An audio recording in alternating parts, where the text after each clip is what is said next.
اعوذ باللہ من الشیطان الرجیم بسم اللہ الرحمن الرحیم۔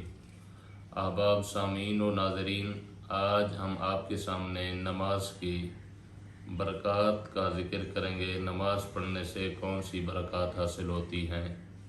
حضرت سیدنا ابو ہریرہ پاک رضی اللہ تعالیٰ عنہ سے روایت ہے کہ آپ فرماتے ہیں، آقا کائنات فخر موجودات شفیع معظم صلی اللہ علیہ وسلم نے ارشاد فرمایا، نماز دین کے لیے ستون کا درجہ رکھتی ہے، اور جو شخص نماز ادا کرتا ہے، خشوع و خضوع کے ساتھ نماز پڑھتا ہے، تو رب العالمین اس کے لیے 10 برکات عطا فرماتا ہے۔ سب سے پہلے یہ کہ دنیا اور آخرت میں اس کا چہرہ منور رہتا ہے۔ جو بندہ نماز پڑھتا ہے، نماز کی پابندی کرتا ہے، تو اس کا چہرہ دنیا میں بھی منور رہتا ہے، بروز معاشر نماز کے نور سے منور رہے گا۔ دوسری فرمایا، قلبی اور روحانی مسرت حاصل ہوتی ہے۔ الا بذکر اللہ تطمئن القلوب، اللہ کے ذکر سے دل مطمئن ہوتے ہیں، پریشانی ختم ہو جاتی ہے۔ فرمایا، قلبی اور روحانی مسرت بھی نماز سے حاصل ہوتی ہے۔ تیسری برکت سماعت فرمائے، مدنی کریم علیہ التحیۃ و تسلیم نے فرمایا، قبر منور ہو جاتی ہے، قبر نور علی نور ہو جاتی ہے۔ نمازی کی قبر میں اندھیرا نہیں ہوتا بلکہ نور ہی نور ہوتا ہے۔ اور چوتھی برکت سماعت فرمایا، میزان عمل میں نیکیوں کا پلڑا بھاری رہتا ہے۔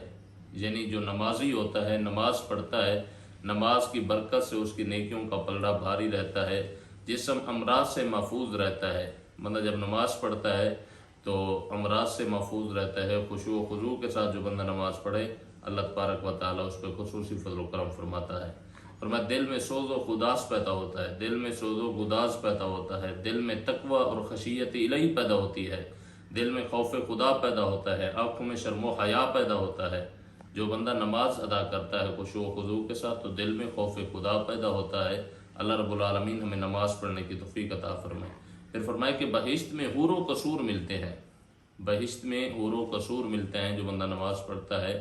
اور یہ سیکنڈ لاسٹ جو برکت حضرت علامہ سید احمد سعید کاظمی شاہ صاحب نے اپنے مقالات میں ذکر کی ہے، حضرت سیدنا ابو ہریرہ پاک سے روایت کو جو حضور پاک صلی اللہ علیہ وسلم سے روایت کی ہے، فرمایا، دوزخ کی آگ اور روز معاشر کی تمازت آفتاب سے نجات مل جاتی ہے۔ ہر بندہ بروز معاشر دوزخ کی آگ سے پریشان ہوگا۔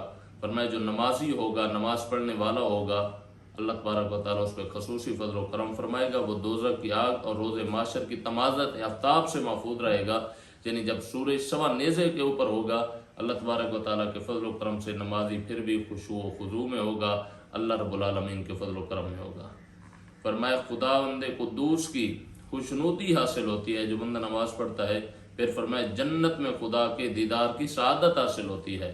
جو بندہ نماز پڑھتا ہے تو اللہ رب العالمین جنت میں اسے اپنا دیدار عطا کرتا ہے۔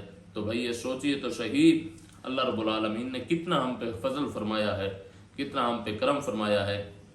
حضرت سیدنا انس بن مالک رضی اللہ تعالیٰ عنہ روایت کرتے ہیں کہ آقا کریم صلی اللہ علیہ وسلم نے ارشاد فرمایا، لیس بین العبد والشرک الا ترک الصلاۃ واذا ترکها فقد اشرک۔ فرمایا، بندہ مسلم اور مشرک میں صرف ترک صلاۃ کا فرق ہے، پس جب اس نے نماز چھوڑ دی تو شرک کر دیا۔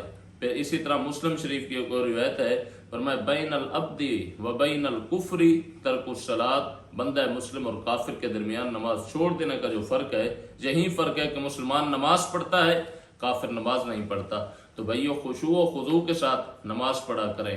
اگر دنیا میں ترقی چاہتے ہو، دنیا میں عروج چاہتے ہو، اور آخرت کی زندگی میں اللہ رب العالمین کا فضل و کرم چاہتے ہو، تمازت آفتاب سے بچنا چاہتے ہو، تو پھر مصطفیٰ کریم کے پیارے غلاموں، پھر 5 وقت کے نمازی بن جاؤ، اللہ رب العالمین اپنے سائے کرم میں لے لے گا۔ وآخر دعوایا الحمدللہ رب العالمین۔